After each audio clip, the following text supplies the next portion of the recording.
Welcome back, my YouTube friends and family. This is Lindsay, and I am back with another non-phone data entry work from home job lead for you. Yesterday was focused on more customer service stuff, so we're just going to call today non-phone Wednesday. Of course, the links to all the pages I share are always linked in the YouTube description box below this video. And as always, if you enjoy these job leads, please let me know by giving this video a thumbs up, like button, or commenting down in the comments section. If you know anybody who could benefit from this, please share it with them so we can all work from home, living our happiest, healthiest life.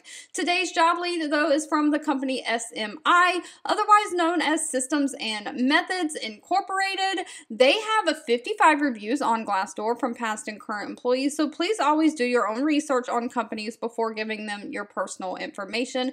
Out of those 55 reviews, though, they do have an overall employee satisfaction rating of 4.2 out of 5 stars. They are looking for a work-from-home data entry operator. This is going to be for the United States only. Pay is going to be $14.25 an hour, which works out for an 8-hour workday of $114 a day. They are going to also offer paid training.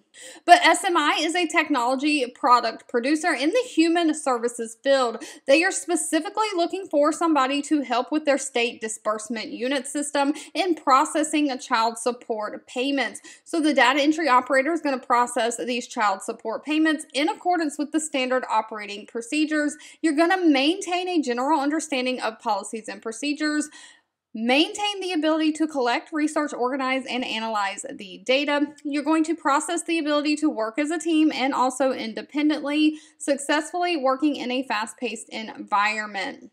So you're basically going to be researching and getting all the information into the system, data entering it for these child support payments, and then you're going to process the data and information as needed. Now again, they are not requiring any kind of college degree, just a high school diploma or GED and 1 year of experience in some kind of a related area like data entry.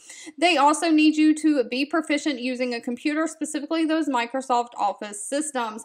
Now, please note they're looking to hire kind of for off shifts. On Monday, your start time will be 2:30 a.m. Tuesday through Friday, your start time will be 4:30 a.m. So they are really looking for those early birds to get in and get this data in and these child support things processed before the business day actually starts. Now, you are going to have to pass a background check and a drug screening. All right, if you've made it to the end of this video, I want to say thank you so much for watching and supporting me. As always, feel free to leave in the comments anything specific that you're looking for. Even if I'm not always responding, I do read those and keep that in mind. Don't forget to give this video a thumbs up, like button if you enjoyed it, share with all your friends and family, and I'll be back really soon with more work from home job leads just for you.